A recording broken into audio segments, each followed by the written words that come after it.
Hey yo guys, welcome back to the channel. It's your boy Kevin Does YouTube back with another video, guys, and welcome back to Talking Wrestling episode 3.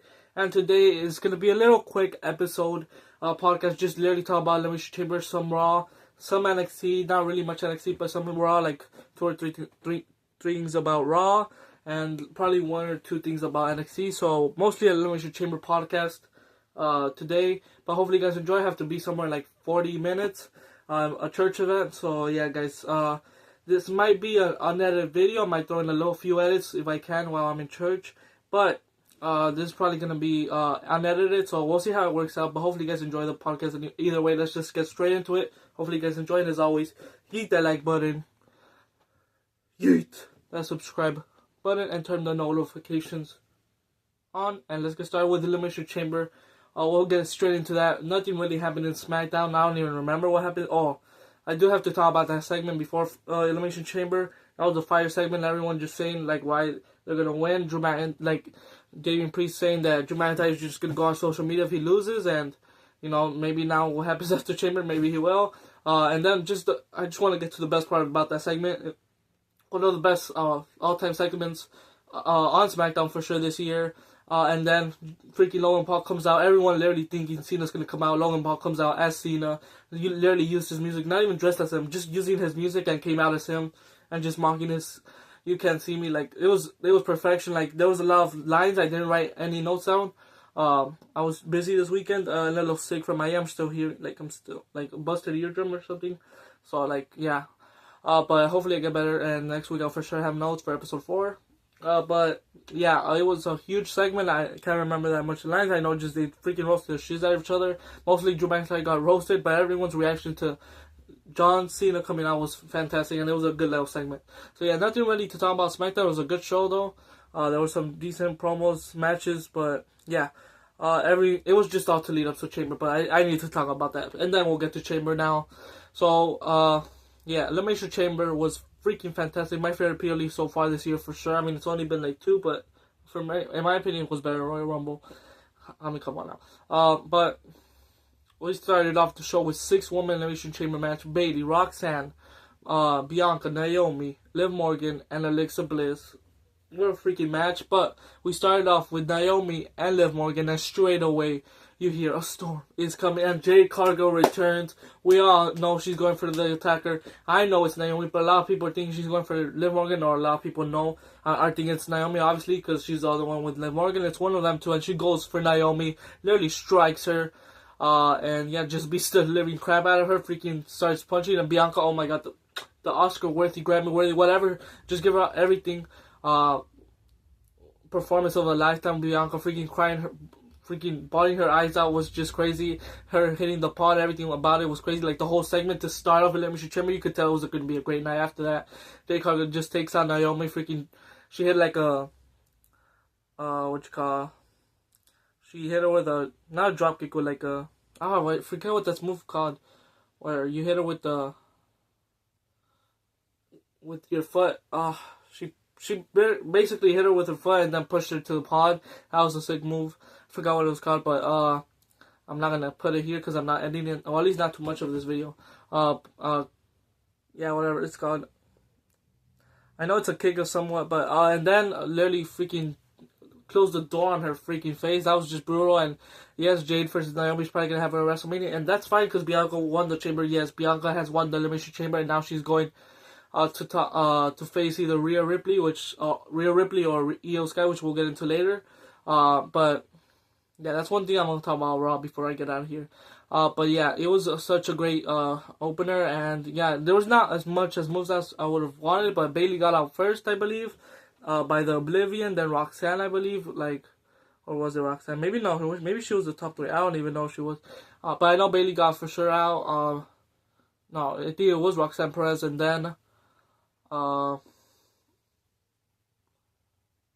yeah, Naomi got taken out. So yeah, and then Alexa Bliss got rolled up, and then that freaking exchange between Bianca and Liv Morgan, and Bianca won the Elimination Chamber. So yeah, huge win from Bianca, and now she's going to face someone at WrestleMania for the World Heavyweight Championship, or maybe a triple threat match. We'll see right now. So yeah, what a huge way to kick off the show with Jade Cargill and Bianca winning. Next up we had a pretty decent match with Trish and Tiffany versus Nia Jackson, Candice LeRae. Not much. It was just a good match. Not much. Just gave a good sweet win for Trish. Might be her last time in Toronto. Wouldn't want it to be like her last time. I would like for her to go out like a little better match, like a one-on-one match. But this is a good match nonetheless. Tiffany and Trish did what they had to, and Tiffany won with the good old moonsault on Nia Jax. She actually got pinned. I think that was, yeah. I thought Candice LeRae would probably take the pin, but it's just good, She's a speed champion. Keep her safe. I think she is. But yeah, and yeah, good win for Trishy and Tiffany. And yeah, not much to talk about that match. It was just, get a win for Tiffany and obviously Trish the Legend. Next up we had, oh my god, this match was so amazing. There are a lot of spots. Hopefully I can remember some of them. So we start KO for Sami unsanctioned, and boy was it unsanctioned. It was freaking crazy. They freaking went all over the arena. Freaking Sami Zayn threw 2 tables, and then what else happened? During they were in the arena, Sami Zayn freaking suplex, like how Randy Orton did. So that was like kind of a teaser what was to happen. And like he did like a suplex on the table and then onto another table where there was glass. I honestly thought he would get cut open or something, like glass will go on Kevin Owens, because like there was like a vase I think in the other table, and he let him to that too. So that was a crazy spot, because there was just a little glass there. But maybe that was just there. But and yeah, the 2 table spot with Sami Zayn, freaking going through 2 tables, that was sick. And then obviously that barbed wire chair was crazy. We haven't seen barbed wire in like years, or maybe even decades since we've seen it. But yeah, that was crazy. Brought out the chair and literally straight away, freaking Sami Zayn slips Kevin Owens onto that face, hits eye first or face first, and then he starts to hit him with it, and then we get a freaking devastating Blue Thunder Bomb on it. Oh my god, that way like Kevin Owens sold it that looked crazy. That was for sure one of my like what the freak moments, like seeing that. Like I haven't like felt that like in a match before, as I did in this match in a while. It's been a while since that. Probably the last time, like not like this, but like shocked in the match was probably like the Cody Rhodes where he like revealed this torpedo. I was like, what the hell was that? But like in the match, I don't remember. But yeah, and then after that, they kept going, like Stunner, Helluva kick, he followed him to the corner, Helluva. They all kicked out of everything, like, and then a freaking brainbuster on the table, and Sami Zayn still kicked out, like, literally, and then, literally Sami Zayn took, like, the most damage, but, like, you could say the same for Kevin Owens. They literally destroyed each other, they went to war, and they said what they would do, and they did it, like, that was crazy. And then to end it, Kevin Owens, hits 2 pop-up power bombs on the aprons, and then, throws him on the ring and pins him, and then he's about to do a freaking pile driver on the freaking ground. He freaking starts destroying like the equipment on the floor, and then out comes the Viper. We hear our voice. I knew when he started, like after the match, he was gonna go attack Sami. I know we were gonna hear voice, and we heard it. The Viper is back. The Apex Predator, the Legend Killer is back. He comes back.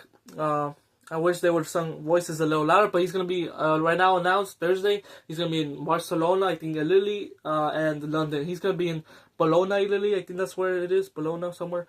He's going to be in Barcelona, Bologna, and London's going to be, in all those shows, they should start singing voices, and obviously, hopefully, in Las Vegas, that huge crowd sings voices. I can't wait. Voices back, Randy Orton's back, and he's here to punk kick the shiz out of Kevin Owens, but he gets stopped by security. He gets him with the RKO, then he gets a chair. He's like, no, I'm gonna punk kick you. He gets the freaking leg ready, and then everyone goes crazy, and we all know we're gonna get that punk. Hopefully at WrestleMania. I don't think it should be safe for SmackDown. It should be safe for WrestleMania.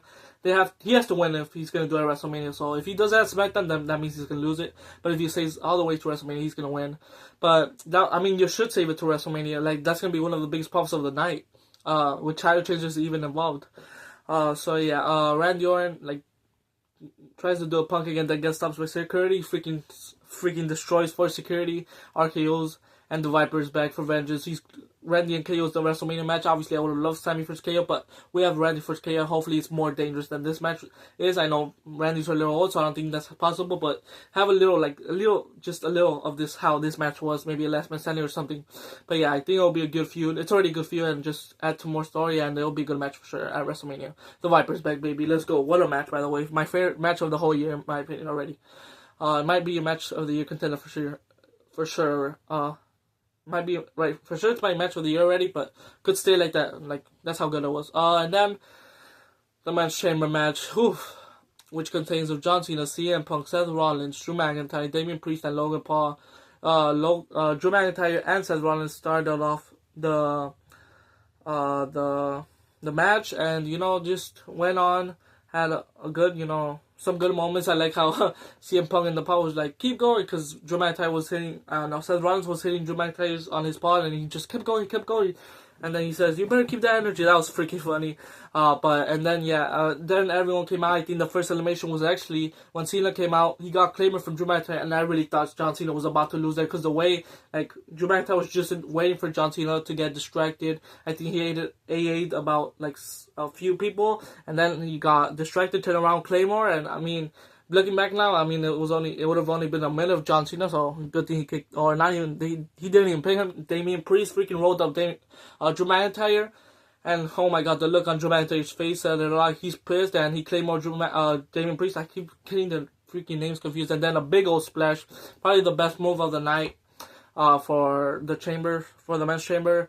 Freaking big ass splash from Logan Paul from the chamber pod up top the chamber pod, and pins Damian Priest. And Drew McIntyre and Damian Priest are out, and now Logan Paul gets, I believe, a slap and then GTS, and then he's out, and then we have John Cena, Seth Rollins, and CM Punk all there. We have a lot of exchanges, like AA's GTS, and then I like how when John Cena and CM Punk look at each other, they said, I missed you. That was a good moment. But yeah, and then Seth Rollins pushing John Cena. He's like, I want him, and then John Cena saying CM Punk literally did a hard foundation move on freaking Seth Rollins. That was beautiful. And yeah, just John Cena teaming, CM Punk, bringing back memories, teaming up, and yeah, and then Seth Rollins gets Seth Rollins threw John Cena into a pod, and then he came back in the match. But either way, he came back in the match, AA'd him, and then GTS, and that took out Seth Rollins. I thought honestly John Cena would pin Seth Rollins to keep CM Punk away, he already pinned him, and now he has technically 2 pins over him, so we have to have a best of 5 if you want Seth to have more pins over him. So I don't know how that works, but yeah, Seth Rollins is out, and then he just kept waiting on the chamber. They had exchanged John Cena and CM Punk, and then at the end, CM Punk stomps CM Punk and ends CM Punk's dream of main event to WrestleMania so far. Maybe we'll see what that favor is. Maybe that's what it is, but I don't think that's what it is right now, currently for the storyline. And then John Cena doesn't hesitate, goes at it, and does the STF on CM Punk. He says, I'm sorry, screaming. At that time, I was so invested, he's gonna win, I didn't even hear that part, but obviously on Twitter, I heard that, I was like, oh, that's kind of nice. If I would have heard that, I was like, maybe he's not turning heel, or maybe he's gonna keep I didn't know he was gonna turn heel. We'll talk about that right now. But anyways, but maybe for some people who thought he could have turned heel, maybe that moment, kind of ruined it. But what happens after. And then John Cena wins after CM Punk passes out. Literally, Seth Rollins screaming, die, and John Cena saying sorry. And yeah, John Cena is officially going to WrestleMania, headlining against the American Nightmare, Cody Rhodes. And then now John Cena celebrating the whole freaking pyro. Beautiful. I'm freaking excited over the moon, because John Cena's finally going to WrestleMania, main eventing his first WrestleMania in over 10, 11 years, since WrestleMania 29 against The Rock, maybe. I think that was the last time main event, and boy, I can't wait. And now we have what the whole show's about, basically the big, Uno reverse, Anyways, so the American Nightmare comes out, obviously, to congratulate Cody Rhodes for the segment. So at the before the chamber, and I think in the video you could even I even saw it in the beginning. I even said in the beginning that the order, the Cody Rhodes and Rock promo was supposed to be in the middle, but then a lot of things happened. The matches were on order, but the segment was in the middle, and then they just added the segment to the last. So that when I saw that, I was like, there has to be something big happening. And boy, was I right.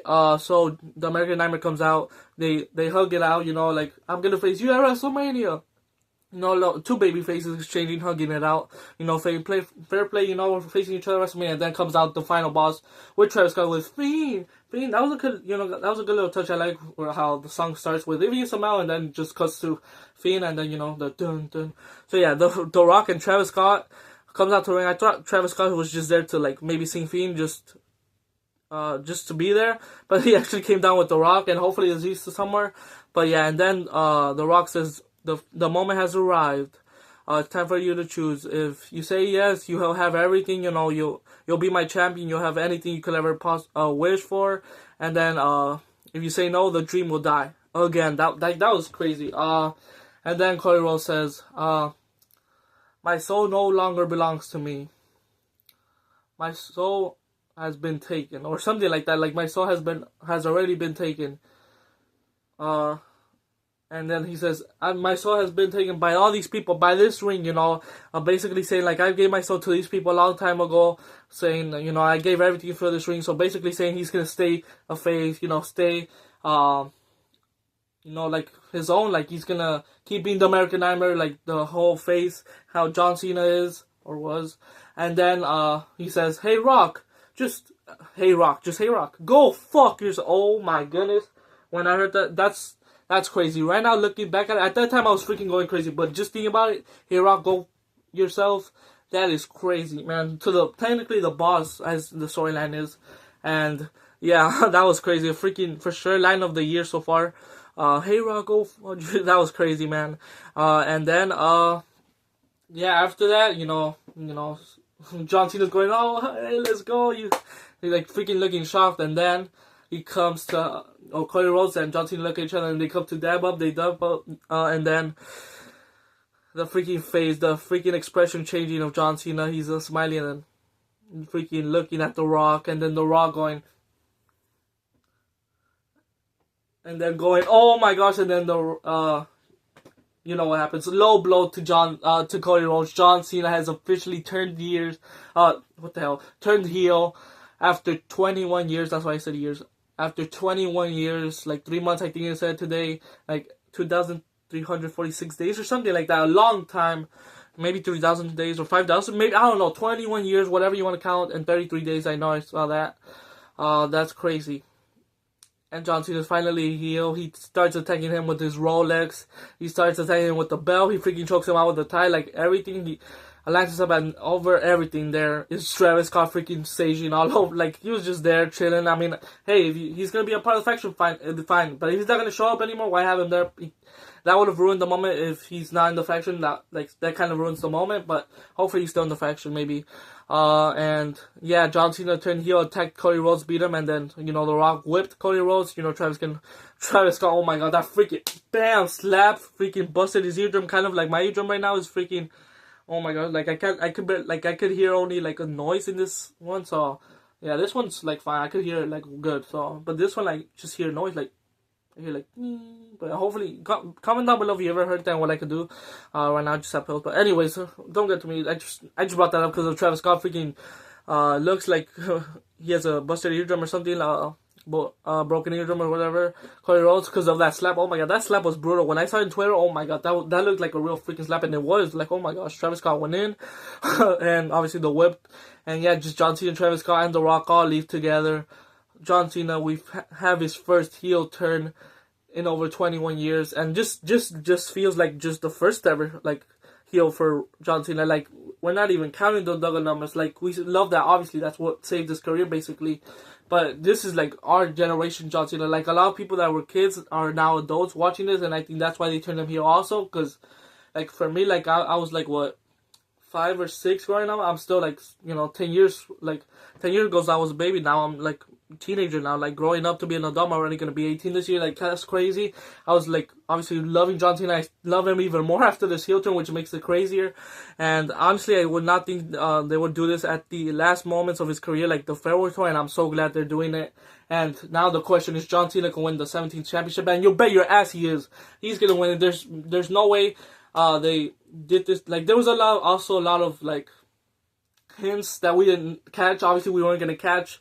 Because we never thought it would happen. Like, obviously, leading to the Royal Rumble, freaking, the whole promo was best promo so far for sure. Oh, after that CM Punk promo was there too, so I'll have to get into that in a bit.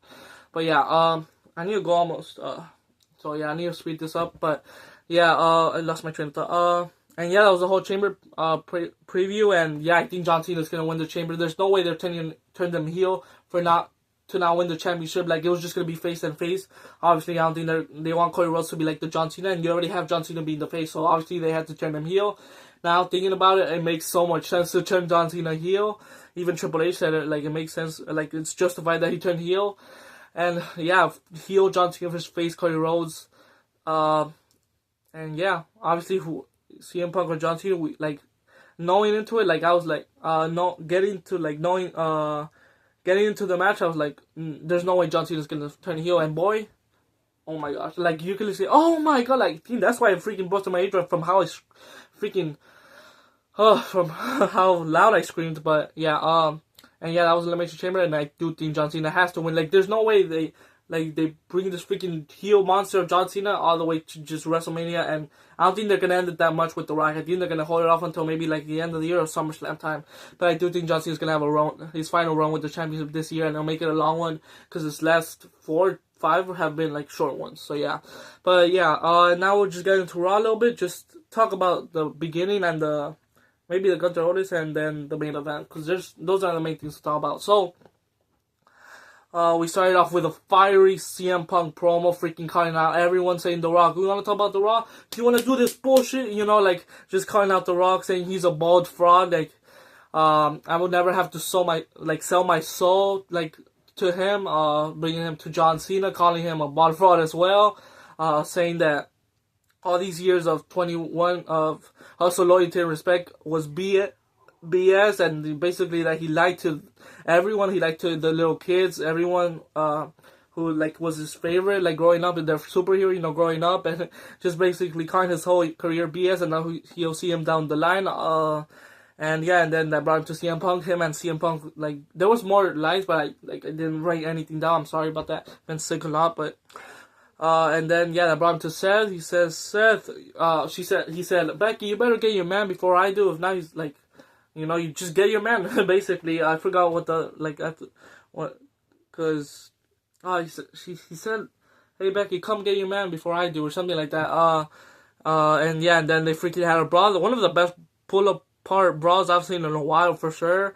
And yeah, they just couldn't pull them off of each other. Literally, I like how Seth ran all the way over the arena to get to CM Punk. Like, that's real hatred. And they freaking went at it for a while, even during commercial break. Like, that's when he ran all over. And even CM Punk, I think, tried to get him also, but, you know, he couldn't make it. So yeah, it was just a freaking fire segment. Like, a whole, like, even with the brawl, like, it was one of the best starts to Raw in a while, for sure. For sure, probably the best start of Raw this year, for sure. And yeah, Raw's been on fire. And then Gunther versus Otis, you know, Otis is freaking over, man. I wish they could capitalize on this more, like, Otis being over. Like, he's been over for a while, but freaking crowd was freaking fired up this Monday. Oh my god, they were fired. Like, Otis got some chances. He did the freaking caterpillar. They went crazy, and he just on him, but he got a 2 pinfall, and then Gunther just drop kicked them, and just Otis, doing the little thing, shaking and all that was beautiful. But then he got him with a big ass kick, and then a freaking lariat, I believe, or clothesline, and he kicked out, and then a big ass power bomb gets the job done, and then he comes to choke him out. Tozawa jumps on him, and then he gets choked out or something. He tries to attack them both. I think he power bombs him on Otis, and then he tried to power bomb Otis on Tozawa. He would have been dead, bro. And then also, like, before that, Jey Uso came out, obviously. I don't think they were going to do that to poor Tozawa. And then, he gets the upper hand, and then Austin Theory and Grayson Waller come out of nowhere, attack him for last week, I guess, payback. When are you going to turn Austin Theory face? That's one of the things, but we'll talk about that in another time. Have to go in a bit. What time is it? I think I could check here. Oh, shoot. Alright, I need to go in, 10 minutes. Okay. And it's 5-minute drive, so I have 5 minutes, right? Yeah, and then Jey Uso gets choked out, just leading more into the story. Now he had a fire-ass segment saying that you just woke up a damn beast, and oh my god, this main event, Jey Uso, this Jey Uso, we needed the promo. I know he could do this promo work, and a lot of people are now seeing it. This Royal Rumble win was for sure needed. Well, not needed, but I'm so glad it happened. That's what I mean. And yeah, and then Gunther got the upper hand, and hopefully he gives him more help just for that World Championship win will be even more bigger. But yeah, that was a fire segment, 2 fire segments in this show. And then we'll get into the main event. There was a lot of stuff that happened with Penta Ludwig, but it was a good overall Raw. But I want to talk about that Rhea versus Io Sky main event. Oh my gosh, what a freaking main event! But I just want to talk about the closing moments. You know, Bianca says, get up to Io Sky, you know, telling her to rush, and then Rhea gets pissed because she made the count and she thought it was over. She thought she had it done with.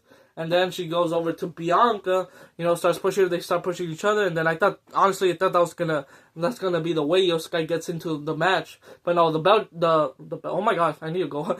The ref just lets it slide, doesn't go for the belt. And then we have Rhea tries to do a suplex or a riptide, I believe, in the top rope. She gets counter. Oh my god, that was a great counter. And then Io Sky does the moonsault, and she actually does it. She wins the championship. She wins the Women's World Championship.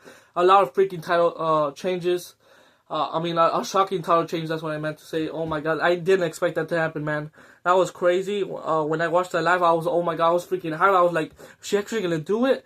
And I was like, the time's already gonna be done. Like it was gonna end like around 9:30. It's already gonna be 9:30.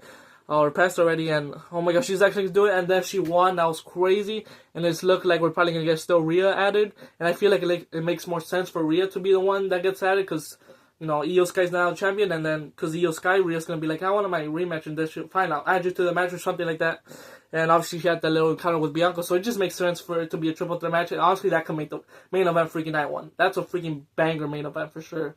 But either way, that's going to steal the freaking show in WrestleMania. For sure will be one of the matches of the year's contenders. I can't wait for that match. And yeah, Io Sky is the new Women's World Champion. Last thing I want to talk about in NXT, it was really Shawn Spears wins the NXT North American Championship. That was a good little match. And I'm really glad this is his first championship. I do like Shawn Spears. You know how formerly known as Ty Dillinger. Damn. And I'm just really glad that Shawn Spears is now a champion. His first title in WWE ever, and I really do hope he maybe wins the NXT title soon, like the NXT Championship. So yeah, just wanted to do that like real quick. Shawn Spears has won a title, the NXT North American Champion. Congratulations. Also, shout out to Cora Jade. Hopefully she feels better from that leg injury. But she did comment on Twitter she's fine, but just wanted to say that. And we're gonna get Jordan Grace versus Roxanne was also added to the blog. There was a lot that happened in NXT. Not gonna add too much, but yeah, that Javon versus Ethan Page promo was also fire. But yeah, guys, I think that's everything I need to talk about. Just wanted to get mostly a heel turn or mostly Elimination Chamber video. But hopefully you guys enjoy. I have to leave already, so hopefully you guys enjoy the video. This is gonna be the first time I do in a while an unedited video. Maybe I'll do maybe the intro and the outro. I'll just throw in like and subscribe. While in the car, I'll do a few editing for the video could be a little better. But hopefully you guys enjoy it though. And as always, yeet that like button, yeet that subscribe button, and turn the notifications on. This might come out a little late, but yeah, hopefully you guys enjoyed the video, and yeah, John Cena has finally turned heel after 21 years. I'm coming! Hopefully you guys enjoy, guys. Peace out.